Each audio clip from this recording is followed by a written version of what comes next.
Common used wires जो हैं हमारी, जो हम ऑटोमोबाइल्स के लिए यूज़ करते हैं, उनको थोड़ा सा हम एक एक करके देख लेते हैं कि उनका यूज़ क्या है और वो कहाँ पर यूज़ करते हैं, उनके एप्लीकेशन क्या है। तो जैसे कि सबसे पहले हम एक वायर लेते हैं, साइबस वायर। ये मोस्ट कॉमन यूज्ड वायर है, ठीक है। Ultra thin wall PVC insulated low voltage wire for the automobile. अगर मैं इसके नोमेनक्लेचर की बात करूँ, CIVUS है। C for compacted strength, I for ISO specification, V for vinyl insulated, मतलब जो इंसुलेशन होगा वो विनाइल का होगा। US मतलब अल्ट्रा स्लिम इंसुलेटर, मतलब थिन भी होगी ये। और ये हमारी साइबस वायर थी, जर्नल वायर थी हमारी।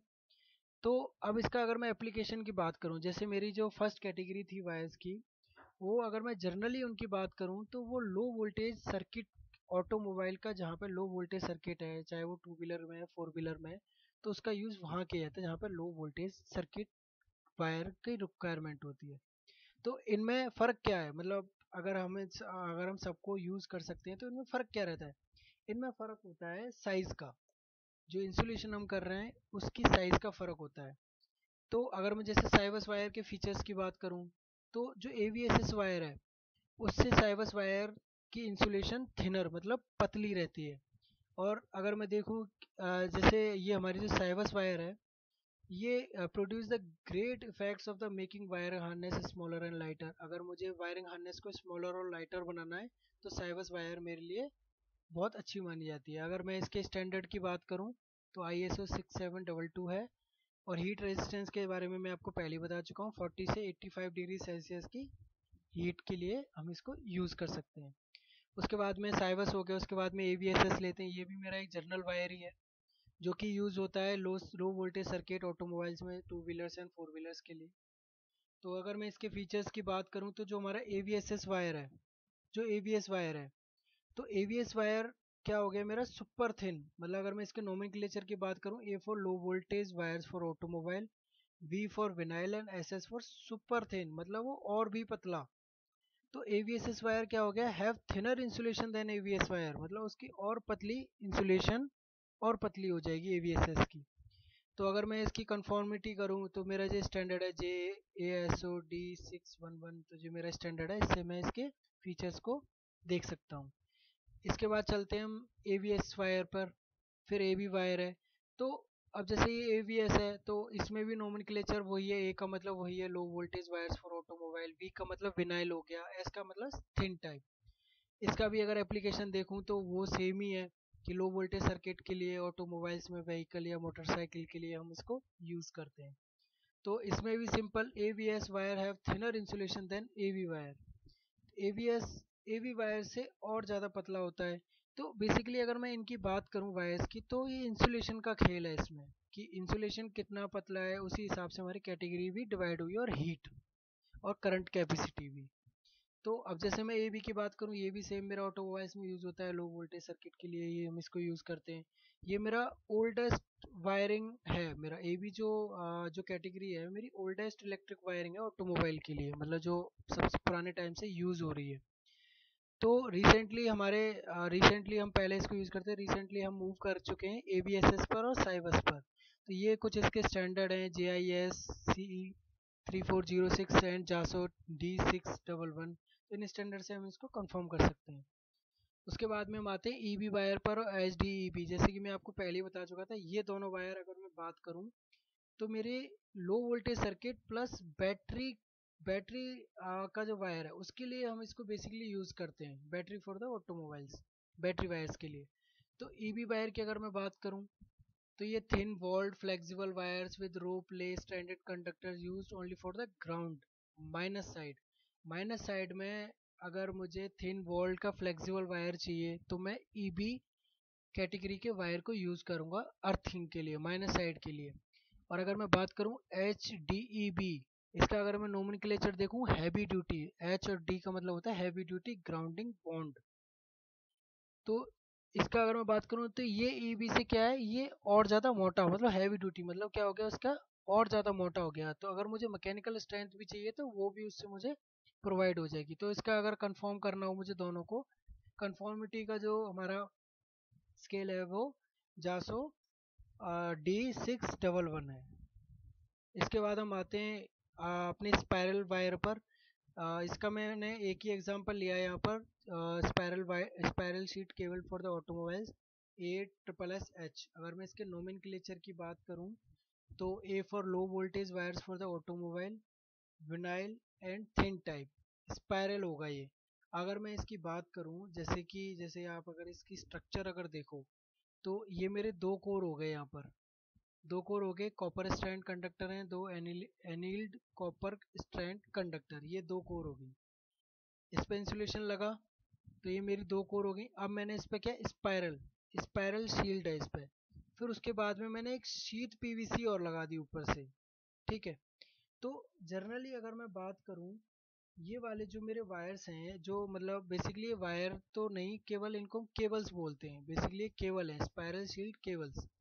तो केबल को हम यूज करते हैं लो वोल्टेज सर्किट ऑटोमोबाइल्स, जहाँ पर इलेक्ट्रोमैग्नेटिक शील्ड की रिक्वायरमेंट होती है। बेसिकली इलेक्ट्रोमैग्नेटिक शील्ड वगैरह जो है, शील्डिंग वगैरह है, वो हमारे जो वायर्स हैं सेंसर के लिए, इलेक्ट्रॉनिक सर्किट्स के लिए, या फिर हमारे जो सेंसर्स के वायर हैं उनमें हम इसको यूज करते हैं।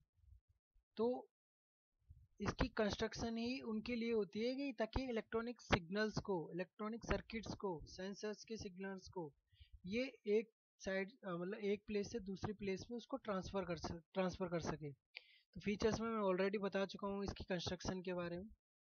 तो ये हमारा दूसरी टाइप का वायर था, spiral shielded cables for the automobiles. अब नेक्स्ट चलते हैं कि अगर जैसे कि मैं बात करूं कि इंस्पेक्शन चेकिंग स्टैंडर्ड कौन से होते हैं। अगर जैसे फिजिकली मुझे वायर को चेक करना है कि मैं कौन कौन से पैरामीटर्स हो सकते हैं वायर को चेक करने के लिए, तो देखें तो वायर का कलर क्या है, बेस कलर का है या फिर मेरा स्ट्रिप कलर का वायर है, ये डिपेंड करता है। वो भी हम देख सकते हैं फिजिकली। हम स्ट्रिपिंग करने का मतलब होता है इंसुलेशन को वायर कटर से छील के, जैसे वायर को बोलते हैं ना छील देना, लाइक सेम उसकी स्ट्रिपिंग करके हम उसके नंबर ऑफ कंडक्टर्स को काउंट। जैसे कि अगर मैंने बोला कि मेरी 16 3 की वायर है, दैट मीन्स 16 का मतलब उसमें हो गया कि मेरे नंबर ऑफ कॉपर स्ट्रैंड जो होंगे वो 16 होंगे। और जो 3 है दैट मीन्स वो 0.3 mm का एक का डाया होगा, मतलब एक कॉपर स्ट्रैंड का मेरा 0.3 mm का डाया होगा। आउटर डाया भी देख सकते हैं हम, एक कॉपर स्ट्रैंड का कंडक्टर का। फिर क्रॉस सेक्शनल एरिया भी निकाल सकते हैं हम वायर का। जब मेरे पास जब मेरे पास माइक्रोमीटर होगा तो मैं एक का निकाल सकता हूँ, तो multiplied into number of copper strand, तो मेरा क्रॉस सेक्शनल एरिया भी निकल जाएगा। एफ आर या नॉन एफ आर है, ये भी हम देख सकते हैं रिपोर्ट से। आउटर डाया क्या है पूरे वायर का, जो मुझे पीटीआई रिपोर्ट मिली है वहाँ से, तो मैं उसको भी फिजिकली वेरीफाई कर सकता हूँ कि आउटर डाया जो मैं मेजर कर रहा हूँ वही है। और withstand voltage, basically withstand voltage जो है वो एक टेस्टिंग का पार्ट आ जाता है इंस्पेक्शन में। हम मतलब फिजिकली तो उसको नहीं देख सकते, वो एक टेस्टिंग का पार्ट आ जाता है। बट कुछ है, हमारे कुछ इंडस्ट्रीज हैं जो ये विदस्टैंड वोल्टेज को भी चेक करती हैं इनकमिंग स्टेज पर। तो आगे बढ़ते हैं अपने नेक्स्ट टॉपिक पर कि अब मेरा नेक्स्ट टॉपिक है कि अब मेरी वायर जो है उसमें मैं कौन कौन सी टेस्टिंग कर सकता हूँ। बेसिकली मैंने यहाँ पर, वीडियो ज़्यादा लेंथी ना हो इसके लिए मैंने केवल टेस्टिंग के नाम दिए हैं। अब मैं आपको हल्का हल्का सा, बहुत ही शॉर्ट में मैं आपको बता देता हूँ इन टेस्टिंग्स में होता क्या है। सबसे पहले बात करते हैं इलोंगेशन। नाम से ही पता चल रहा है इलोंगेशन मतलब हमें एक साइज का वायर लेना है और उसको इलोंगेट करके उसकी इलोंगेशन देखनी है कि वो कितना खिंच सकता है, कितना वो अपना खिंचाव सहन कर सकता है। दैट इज इलोंगेशन, कितना वायर इलोंगेट हो सकता है फोर्स लगाने पे। उसके बाद मेरा आ गया प्रेशर टेस्ट। प्रेशर टेस्ट में हम क्या करते हैं, वायर पर वेट रखते हैं और उसको हम हॉट ओवन में कुछ टाइम के लिए रख देते हैं। मतलब हमने वायर पे वेट रखा, उसको प्रेशर अप्लाई करा वायर पर और हमने उसको ओवन में रख दिया कुछ टेम्परेचर पर, जो स्टैंडर्ड टेम्परेचर है हर वायर का। हर कैटेगरी ऑफ वायर के अलग अलग स्टैंडर्ड है।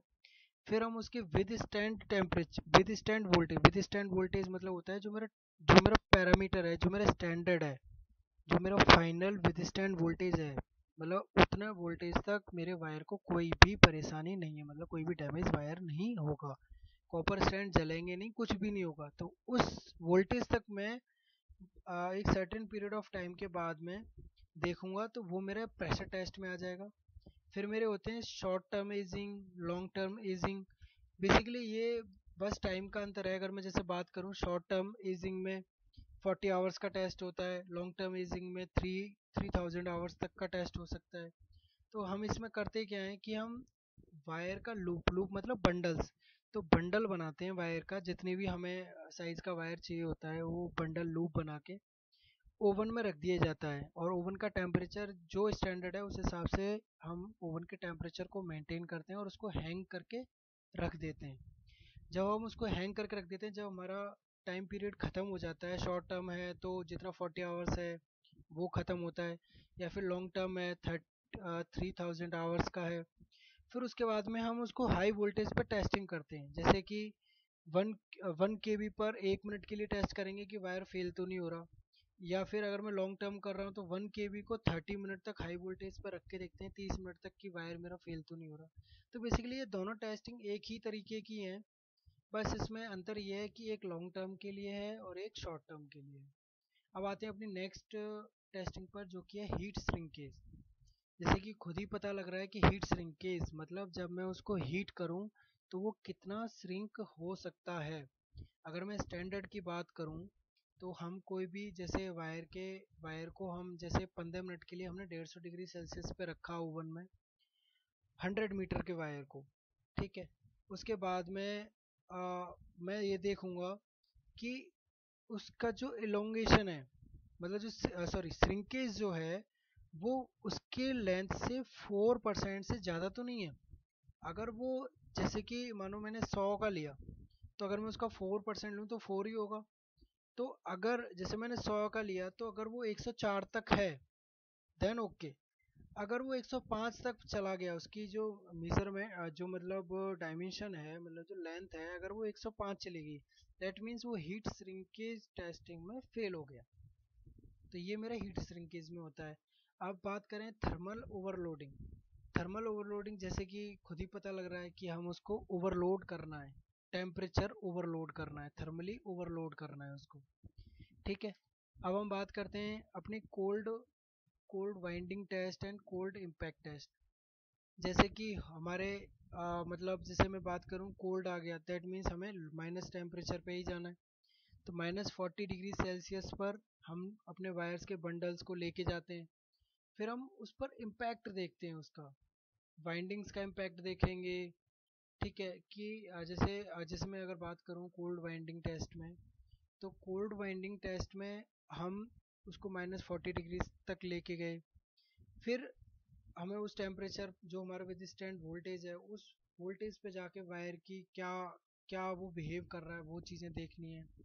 कोल्ड इम्पैक्ट टेस्ट में उस कोल्ड इम्पैक्ट होने के बाद मतलब जैसे कि क्या क्या वो बिहेव कर रहा है वायर मेरा माइनस टेम्परेचर में जाके, तो वो भी हम उससे पता लगाते हैं, ठीक है।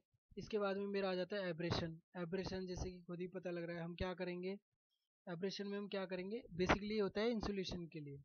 मैंने वायर पर वेट रखा और मैं उसको एब्रेस कर रहा हूँ, मतलब आई मीन टू से कि उसको मैं रोटेट कर रहा हूँ और उसके ऊपर मैंने वेट रखा हुआ और मैं ये देख रहा हूँ कि वो कितने, जो मेरा स्टैंडर्ड है उस स्टैंडर्ड में उस टाइम पीरियड में मेरी इंसुलेशन हट के कॉपर जो है, अंदर के कॉपर स्टैंड जो है वो विजिबल तो नहीं हो रहे। तो ये चीज़ें हम एब्रेशन में देखते हैं। वाटर इंसुलेशन सिंपल पता चल रहा है, वाटर का टेस्ट होगा, वाटर से रिलेटेड होगा। अब मैं बात करूँ रेजिस्टेंस ऑफ फ्लेम, ये टेस्ट होता है फायर रिटार्डेंट के लिए। तो जैसे मैंने वायर में आग लगाई तो उसमें मैं ये देखता हूँ कि जो मेरा टाइम है, चाहे वो मेरा 1 मिनट है, चाहे वो 30 सेकंड है, 20 सेकंड है, वो स्टैंडर्ड है। जो वायर का स्टैंडर्ड में शेयर नहीं करूँगा। तो जो मेरा स्टैंडर्ड है उस स्टैंडर्ड टाइम में वो मेरा जो वायर में जो आग लगाई है वो बुझ रही है या फिर वो कंटिन्यू जल रही है, तो वो मेरा रेजिस्टेंस ऑफ फ्लेम, वो टेस्टिंग होती है उसकी। तो ये मेरी कुछ टेस्टिंग है। तो बेसिकली ये जहाँ पर वायर बनता है, जहाँ पर वायर की एनपीडी होती है, जहाँ पे न्यू डेवलपमेंट होती है वायर की, तो ये सप्लायर एंड पर ये वायर्स की टेस्टिंग करके इनकी रिपोर्ट सबमिट कस्टमर एंड पर की जाती है। अब चलते हैं अपने नेक्स्ट टॉपिक पर, करंट कैरिंग कैपेसिटी। ये एक बहुत ही अच्छा टॉपिक है, मतलब आज का सबसे मेन टॉपिक भी हमारा यही है। इसमें बेसिकली क्या है कि हम ये देखेंगे कि हम कौन सी साइज का वायर हमें लेना है। मतलब बेसिकली हम अगर जैसे कि मैं कोई सर्किट बनाना चाह रहा हूँ, मेरा कोई सर्किट है और मुझे उसमें वायर का सेलेक्ट करना है कि मैं कौन सी वायर को सेलेक्ट करूँ, कौन सी साइज़ की वायर को सेलेक्ट करूँ। तो उसके लिए हम देखते हैं, जैसे कि अगर मैं बात करूँ कि अगर सपोज़ मेरी व्हीकल में कैबिन के लिए मुझे वायर यूज़ करनी है, कैबिन के लिए मुझे अपने व्हीकल के कैबिन के लिए वायर यूज़ करनी है, और मैंने अपने अपने वायर सिलेक्शन चार्ट से ये देखा अपने हीट पैरामीटर्स के और अपना जो भी मेरे पैरामीटर्स हैं, मैंने चूज़ करा कि मुझे साइबस वायर को यूज़ करना है। तो ये मेरी परमिसिबल करंट की with size and ambient temperature के हिसाब से ये मेरी एक टेबल है, ठीक है। तो अब सबसे पहले क्या कि मैंने वायर को तो सेलेक्ट कर लिया कि मेरा भाई साइबस का वायर है। अब साइबस के वायर में मुझे सबसे पहले ये देखना है कि जो टेम्परेचर है, टेम्परेचर कौन सा है, 40 डिग्री सेल्सियस है या 60 डिग्री सेल्सियस है या 70 डिग्री सेल्सियस है, तो वो टेम्परेचर भी देखना है। और हमें ये पता रहेगा कि हमें उस सर्किट से कितनी मैक्सिमम अलाउेबल करंट हमको ड्रॉन करनी है, मतलब कितनी रिक्वायर्ड है, तो वो हमें पता है। अब जैसे अगर सपोज करो ये मेरे जो हैं ये यहाँ से 9 टू लेके 9 तक ये जो है मेरे ये सारे एम्पियर्स में करंट है। अब सपोज करो कि मैं एक एग्जांपल लेता हूँ कि मेरा 40 डिग्री सेल्सियस है जो रिक्वायर्ड है, या फिर 60 डिग्री ले लेते हैं, 60 डिग्री सेल्सियस रिक्वायर्ड है। और मैंने बोला कि जो मैक्सिमम करंट है वो 11 है, 11 एम्पियर तक जा सकता है। तो अगर मैं देखूँ यहाँ पे 60 डिग्री सेल्सियस ये हो गया और मेरा 11 एम्पियर मुझे चाहिए, तो अगर मैं इधर ऐसे जाता हूँ तो मेरी 1 स्क्वायर की वायर का साइज निकल के आता है। अब यहाँ पे नोट करने वाली बात यह है कि एक टर्च करंट नाम की चीज़ होती है। मतलब उसका मतलब क्या होता है कि जब मेरा सिग्नल सडनली जब स्टार्ट होता है, at the moment of starting, वो जितनी अलाउेबल करंट होती है, आई मीन टू से जैसे सपोज करो कि उसकी 11 थी मैक्सिमम, तो उस टाइम पे वो 11 नहीं होगी, वो 13 14 15 तक जाएगी।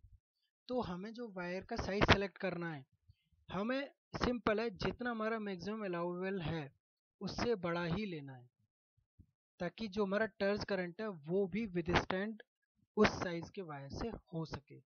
तो ये टर्च करंट का कॉन्सेप्ट है कि हमें जो मैक्सिमम अलाउेबल करंट रिक्वायर्ड है जिस साइज के लिए, हमें उससे बड़ा बड़ा ही साइज का लेना है, ताकि टर्च करंट का जब जब हमारा रोल हो तो वो वायर पे कोई इम्पैक्ट ना आए। ठीक है, आई होप ये क्लियर हो गया होगा। अब उसके बाद में हम चलते हैं हमारा आज का लास्ट टॉपिक, जो कि ये एक बहुत ही बढ़िया मैंने ड्रॉ किया हुआ है, जिसमें मैं ये बताने की कोशिश कर रहा हूँ कि हम वायर को कैसे सेलेक्ट करते हैं। ये फ्लो चार्ट है वायर सिलेक्शन का, ठीक है।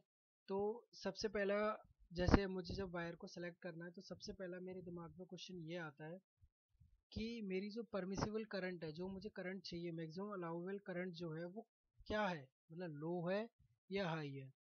अगर मैं बात करूँ लो है, तो मेरा सिंपल मुझे इधर आ जाना है, ये वाला सारा लो का है। अगर मैंने बोला कि नहीं भाई मेरी जो परमिसिबल करंट है वो हाई है, तो मैं सारा इधर आ जाऊंगा, ठीक है।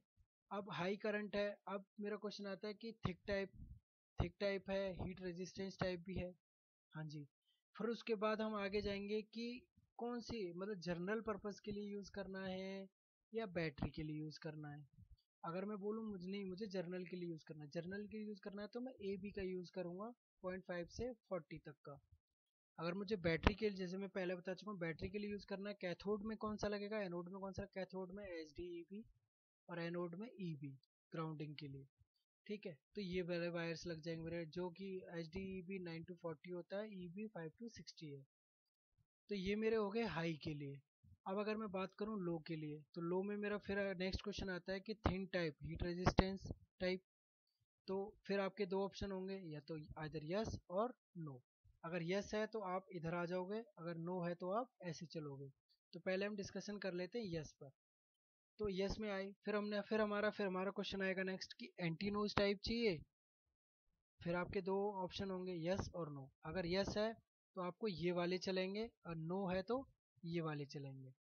अब सपोज मुझे एंटी नोइज टाइप चाहिए था, यस। अब उसमें भी मेरे दो ऑप्शन आ जाएंगे कि मेटल लीफ शील्डेड टाइप चाहिए या स्पाइरल शील्डेड टाइप चाहिए। अगर मेटल लीफ शील्डेड टाइप चाहिए तो मेरे LeSH और LeSX टाइप के वायर में यूज़ कर सकता हूँ। अगर मुझे स्पाइरल शील्डेड टाइप चाहिए तो SSSH या फिर SSSX वायर को मैं यूज़ कर सकता हूँ। अगर मुझे एंटी नॉइज नहीं चाहिए तो मेरा फर्दर क्वेश्चन बन के आता है कि आपका जो टेम्परेचर है वो टेम्परेचर क्या है।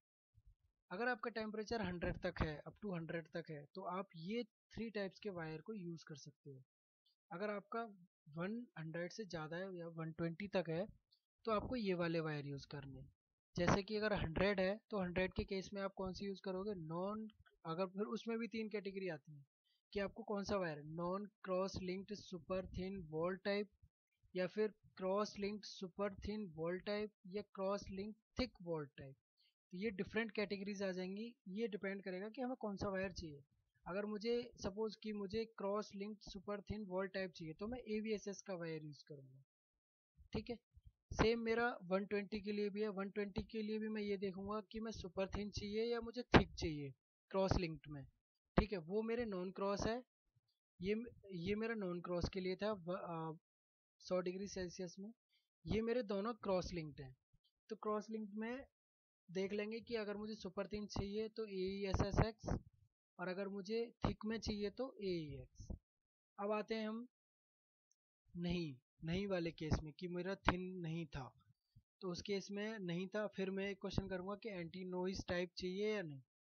दो केस हो गए, यस और नो। यस के लिए चले जाएंगे हम लो स्ट्रे कैपेसिटेंस टाइप में, नो में चले जाएंगे फ्लेक्सिबल टाइप में। तो पहला अगर केस ले लेता हूँ मैं यस में, लो स्ट्रे कैपेसिटेंस टाइप में।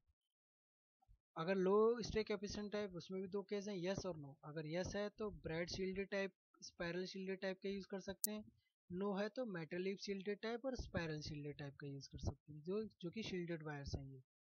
फिर अगर मुझे, मेरा जवाब नो में है, मुझे एंटी नॉइज नहीं चाहिए, तो मेरा फिर आ जाएगा फ्लेक्सिबल टाइप में कि आपको फ्लेक्सिबल टाइप चाहिए, यस और नो। दो केसेस आ जाएंगे। यस है तो CPAVS, ABSSC या ABSSB, ये तीन कैटेगरी के वायर यूज़ कर सकता हूँ।